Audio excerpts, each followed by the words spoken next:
നമസ്കാരം, ജന്മഭൂമിയിലേക്ക് സ്വാഗതം. വിരമിക്കൽ വേളയിൽ തന്റെ ജീവിതത്തിൽ രാഷ്ട്രീയ സ്വയം സേവക സംഘത്തിനുള്ള പങ്കിനെ കുറിച്ച് വാചാലനായിരിക്കുകയാണ് കൊൽക്കത്ത ഹൈക്കോടതി ജഡ്ജിയായ ജസ്റ്റിസ് ചിത്തരഞ്ജൻ ദാസ്.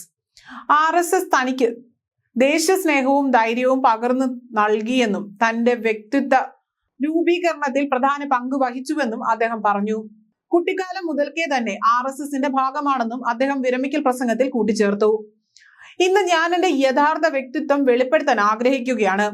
അതിൽ ഞാനൊരു സംഘടനയോട് വളരെയധികം കടപ്പെട്ടിരിക്കുന്നു. എൻ്റെ കുട്ടിക്കാലം മുതൽക്കേ തന്നെ യൗവനം വരെയും ഞാൻ അവിടെ തന്നെ ആയിരുന്നുവെന്നും അദ്ദേഹം പറഞ്ഞു.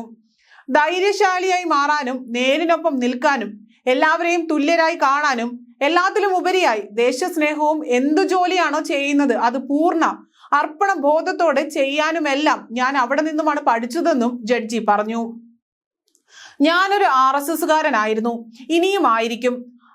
എന്നാൽ ഒരു ജഡ്ജിയായ ശേഷം സംഘടനയിൽ നിന്നും അകന്നു നിൽക്കുകയാണ് എന്നും താൻ എല്ലാ കേസുകളും കക്ഷി രാഷ്ട്രീയമില്ലാതെ നിഷ്പക്ഷമായാണ് കൈകാര്യം ചെയ്തതെന്നും അദ്ദേഹം പറഞ്ഞു.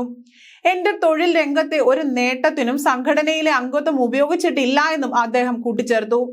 ഒഡീഷ സ്വദേശിയായ ജസ്റ്റിസ് ചിത്തരഞ്ജൻ ദാസ് 1986 അഭിഭാഷകനായി എൻറോൾ ചെയ്തത്. 2022 ജൂൺ 20 കൊൽക്കത്ത ഹൈക്കോടതിയിൽ ജഡ്ജിയായി.